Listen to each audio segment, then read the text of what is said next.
तो मैं चाहूँगा पहले तो ये वाली बात बताएं कि ये उमूमन ना कहते हैं ना कि एनालिसिस पैरालिसिस वाला इशू हम सबके साथ होता है, और मेरे साथ भी बहुत होता है कि बाज़ औक़ात हम सोचने में टाइम निकाल लेते हैं। तो आपके अंदर ये थिंग डन वाली जो है वो कैरेक्टर ट्रेट कैसे पैदा हुई कि बस जब समझ आ जाए तो बस अब करना है? जी, इसमें वो कहते हैं ना कि जब भी फैसले तो इंसान बहुत सारे ले रहा होता है, अब उसको कितनी स्पीड में लेना है उसके लिए 3-4 फैक्टर। एक तो उस फैक्टर की वो जो फैसला ले रहे हैं उसकी कॉस्ट कितनी है, अच्छा अब वो कॉस्ट रिवर्सिबल भी है या नहीं है, और उसके प्रोज और कॉन्स आप जो है वो कर लेते हैं। फिर आपकी एक गट फीलिंग भी होती है।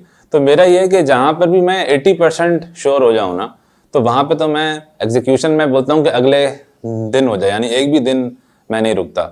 जहाँ पर इस किस्म के फैसले हों कि आपको लगे कि यार ये एक ही बार होना है, ये फॉर एग्जाम्पल अगर आपने अपनी कंपनी का लोगो चेंज करना है, अब जाहिर सी बात है ये कोई आसान काम नहीं है, तो इस पर हम लोग एक बहुत वक्त हमने लगाया था इसको अपडेट करने में।